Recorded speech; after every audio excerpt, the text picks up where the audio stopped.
Mr. Hynes, we met previously. I served on the immediately preceding board of the community council there. Firstly, on behalf of the community, I want to thank you for your efforts prosecuting the offenders.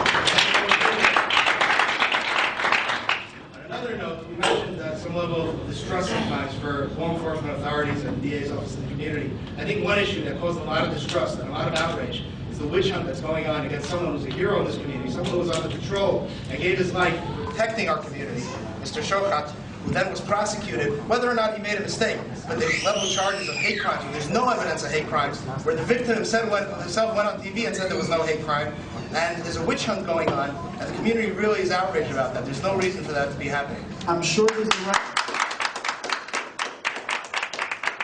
I can't allow that to stay that way. Hasn't been prosecuted because he skipped to Israel. That's why he hasn't been prosecuted. When he comes back from Israel, excuse me, one at a time, all right? When he comes back from Israel, we'll see what the facts are, but he hasn't been prosecuted yet. Sir, he was indicted on charges where there's no basis. Would you advise Dreyfus to go back to France to face trial? Can I ask you for a favor? I'm sure there is a time and place for that, and it is a serious concern. I'm not minimizing it at all. I would very much like to try to stay on focus with the issues of abuse within the community so we can keep this forum and get something productive out of it for the attendance here.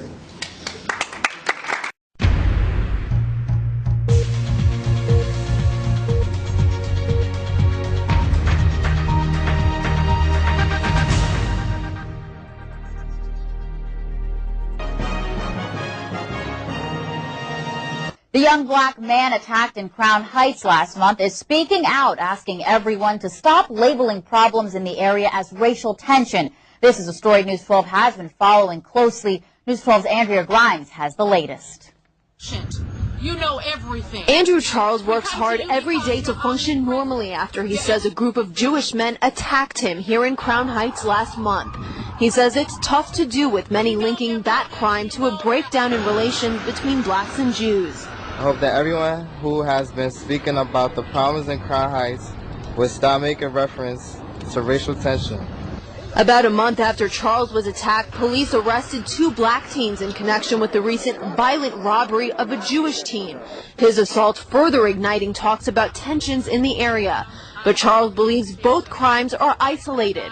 Others agree. On the streets of Crown Heights, I can tell you, there are no tensions. There's crime. Crime is out of control.